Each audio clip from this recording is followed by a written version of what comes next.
Welcome to Rootstem Gaming, and today we're going to look at Aeronautica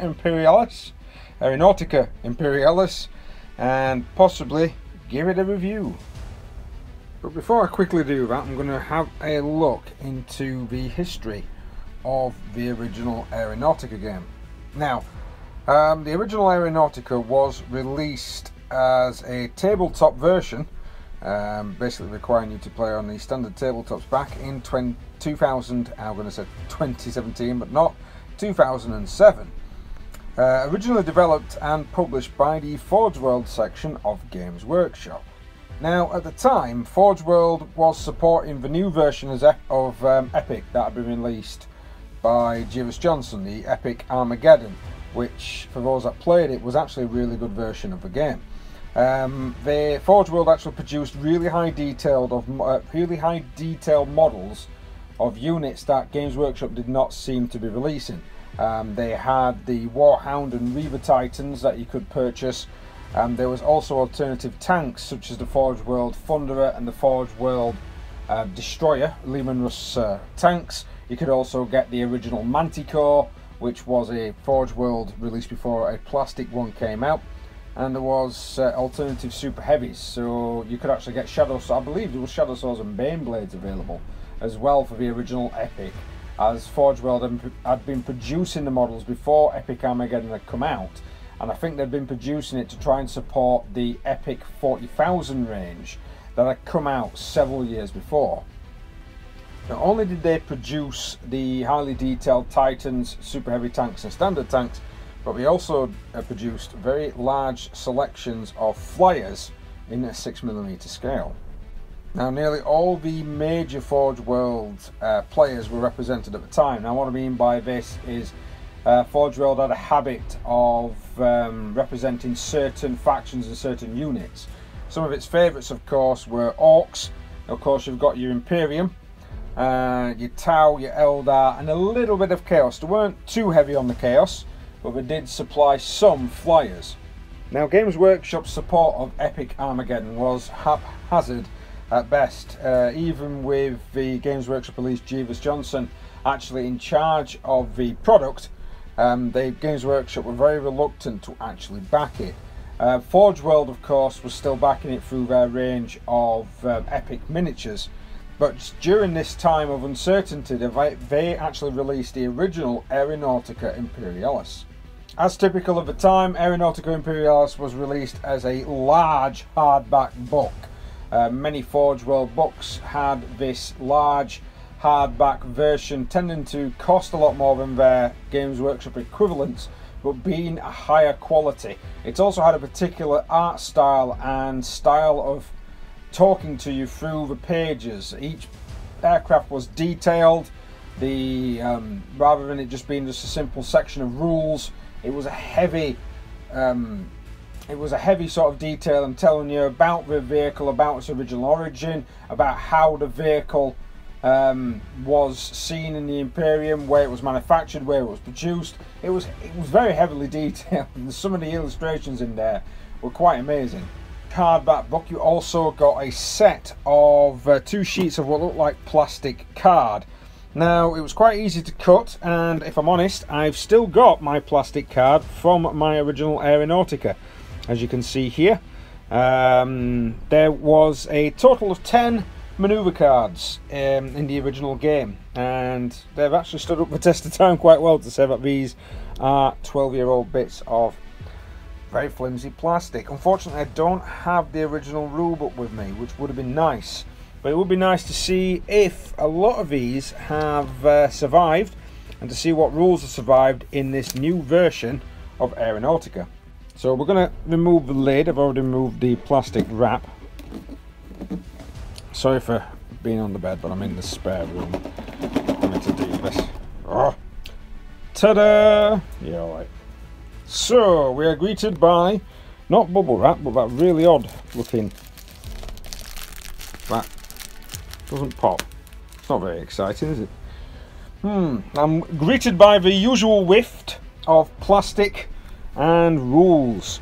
Sets of dice, which I'll probably forget. And we've got some flying stands and some flying bases. I kind of remember these from the original Aeronautica. I'm not sure. I think the original ones were black plastic. I think these are very similar to the ones, although I'm going to get those out in a minute. We've not got a hell of a lot of plastic, surprisingly. I thought it was going to be a bit more, but man, that's detailed. That, including the little, you can see that there, we've actually got the little underslung missiles separate. I'm guessing some of these are going to be for bombers because they look like turret weapons. Oh, there's last cannons in. Oh, you might be able to select what ones. Well, we'll have a look at that in a moment. And yep, new plastic. More stands. These look like the Orc versions. Yeah, it's just, I can see this being an incredibly detailed product. It is an incredibly detailed product. Just look, it reminds me very much of the Titans that you can currently get, which are highly detailed Titans. I quite like the Titans that they are releasing for Titanicus. Wow, them bodies look amazing. Now, I'll be honest with you, that's big. That looks like a Thunderbolt fighter, and compared to the original epic scale, I had original epic scale ones. I had original epic scale Lightnings, Thunderbolts, and Marauders. That is about the equivalent of a Marauder bomber. So definitely up the scale of this version. Although, depending of course upon how the game plays, it might not matter what scale you're actually using. I know some people are still going to have some of the original stuff. That looks like it's going to be a Marauder. I'm a bit disappointed that the Marauder is a very similar size to the Thunderbolt. I think they may have got the scale wrong on that one. The Marauder, more on saying that, Thunderbolt fighter is quite a big 40k figure. That might be, well, we'll check. It might be towards a nice little scale, but again, some nice detailing.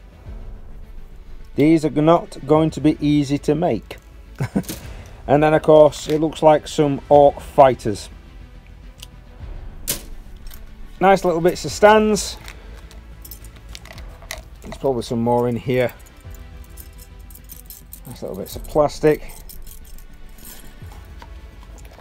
We've got a separation sheet that shows you what I should get. I should get 2 Thunderbolt fighters, 2 Navy Marauder bombers. Marauder destroyers used to be where it's at, with a hell of a lot of last cannons, and the Orc Dakar jets and Orc Wag fighter bombers. Fighter bombers used to be some of my favourites. I used to have Orcs, I had Orcs, Eldar, everything to be honest. So in this particular set we've got instructions for the actual rulebook. They're also containing the instructions of how to build your model. I'm just going to throw that over there, which I didn't mean to. A lot of wing bombs and rockets. I'm guessing there's going to be some options in here. We've also got a set of card playing pieces. That's going to be quite useful. Ooh, maneuvers. Right, so there seems to be 8. Wing over, bank, stoop, stall turn, snap, swoop turn, level flight. Oh, and a quick reference guide. So choose maneuvers, initiative, trailing fire, movement, firing, end phase. That's very, very familiar. That's very similar to the original Aeronautica game that I used to play. Throttle, yeah, move and maneuver, and then adjust altitude, and then you used to have to adjust your throttle again as well. So you had to change your speed, maneuver, then change your speed again. I'm wondering if that's going to be the same. Damn ammo, yeah, I remember that. Oh, I've only got about 4 shots with this vehicle, or 5 shots with that. Last cannons used to be pretty good because I think they used to have unlimited ammunition. End phase, stalling, recovering from spins. I've not really come across recovering from a spin before. That seems quite new to me. And then ending the game. And we've got a workshop. What you done? That's a mat. I thought this was going to be a board. Obviously the board is the one that you purchase. This is just a disappointing playing service, although it has got pictures of the new epic scale buildings. I'm going to say epic scale because it's just easier. But yeah, that's very disappointing. And last but not least, a set of transfers for your Imperial Navy wings and for your fighter bombers. I don't think there's going to be a lot of call for those, but these ones will probably make it, and of course a lot of those will probably make it as well. I'll probably do some Cult of Speed, gonna have to do some red and yellow. It's got to be done. They are speed freaks after all, so yeah, definitely got to be done there.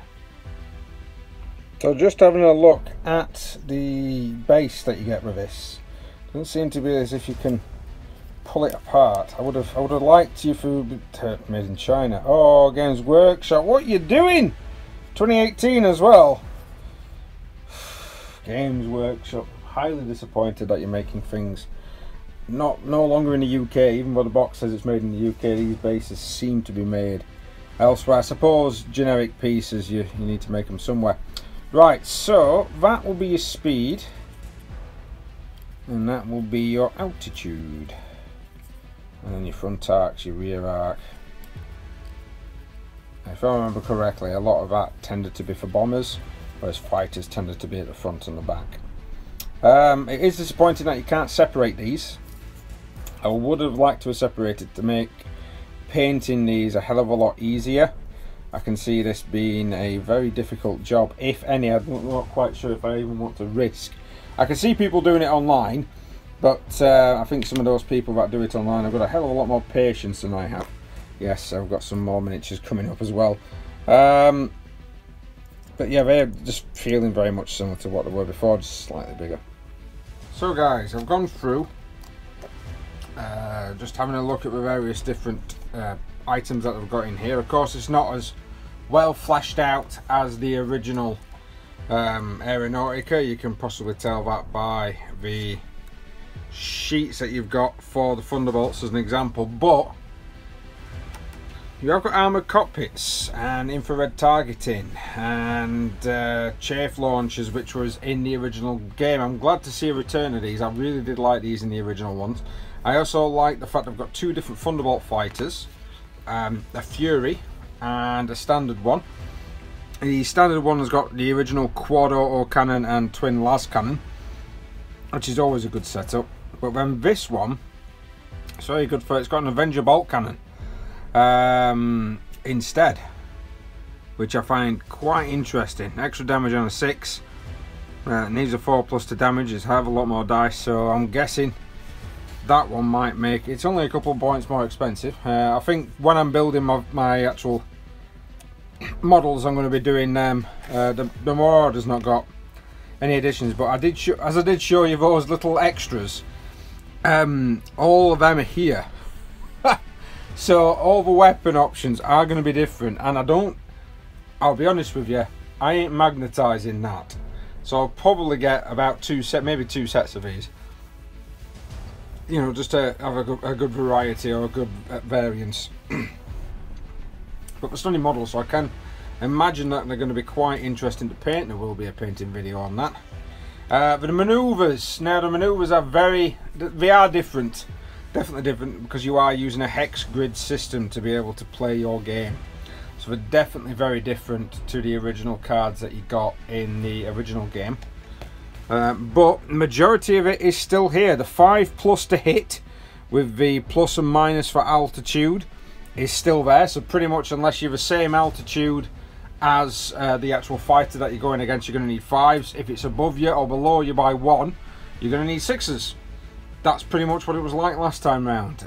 Your short, your medium and your long ranges are still there. Your ammo is still there.